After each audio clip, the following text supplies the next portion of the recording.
আসসালামু আলাইকুম এভরিওয়ান। আজকে আমরা এই ম্যাথের সমাধান দেখব। আমাদের এই চ্যানেলে আপনাদের জন্য বিভিন্ন চাকরির পরীক্ষার বিভিন্ন ম্যাথের সমাধানের ভিডিও দেওয়া হচ্ছে। কাইন্ডলি আমাদের চ্যানেলটিকে সাবস্ক্রাইব করে দিবেন। তো চলুন এখন আমরা আমাদের আজকের ম্যাথের সমাধানে নেমে পড়ি। এখানে বলছে যে a equals to twice b equals to thrice c এবং abc equals to 36 হলে আমাদের c এর মান কত সেটা আমাদেরকে বের করতে হবে। তো এখানে ফার্স্টে যেটা আছে সেটা আমরা লিখে ফেলি, a equals to twice b equals to thrice c। তো সেখান থেকে আমরা বলতে পারি যে a এর মান হচ্ছে আমাদের thrice c, এই যে a এর মান হচ্ছে thrice c। তো b এর মানটা কিভাবে আমাদেরকে বের করতে হবে?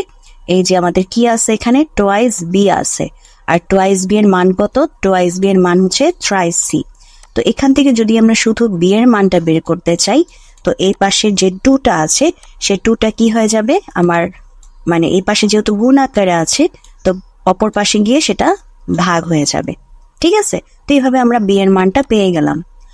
তো এখন যেহেতু আমাদেরকে বলছে যে abc এর মান হচ্ছে 36, তো আমরা এই abc এর আবার আলাদা আলাদা করে আমরা কিন্তু a এরও মান পাইছি, আবার b এরও মান পাইছি।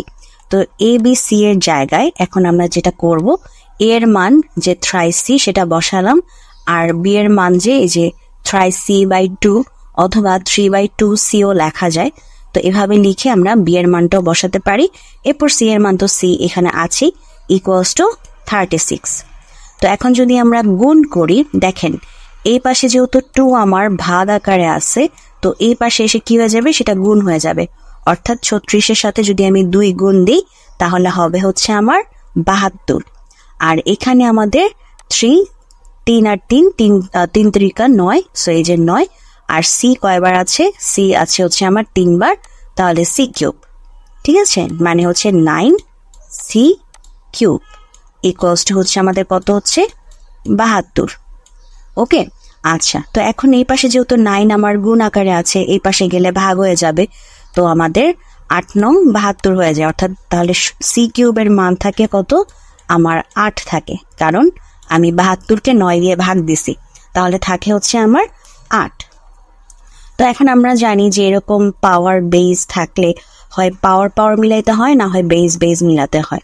তো আমরা এখন দেখতে পাচ্ছি যে আমরা 8কে লিখতে পারি হচ্ছে 2 কিউব, তাহলে আমাদের কি হয়, পাওয়ার পাওয়ার মিলে যায়, তখন আমরা পাওয়ারকে বাদ দিয়ে দিতে পারি, তাহলে c এর মানকে আমরা লিখতে পারি c ইকুয়ালস টু 2, তাই না? কারণ আমাদের কি হলো কি, আমাদের 8 এর যে মানে 8কে যদি আমরা ভাঙি তাহলে 2 কিউব পাই। তো আমরা লিখতে পারি যে c cube equals to 2 cube. তাহলে আমরা পাওয়ার পাওয়ার বাদ দিয়ে তাহলে আমরা শুধু c এর মান 2 পাই। এখন আমাদের কাছে জানতে চেয়েছিল কি, আমাদের কাছে জানতে চেয়েছিল c এর মান, তো সেই c এর মানই আমরা বের করতে পারলাম। তাহলে এটাই হচ্ছে আমাদের আজকের প্রশ্নের সমাধান। তো যদি ভিডিওটি ভালো লাগে অবশ্যই ভিডিওতে লাইক দিবেন, চ্যানেলটিকে সাবস্ক্রাইব করবেন।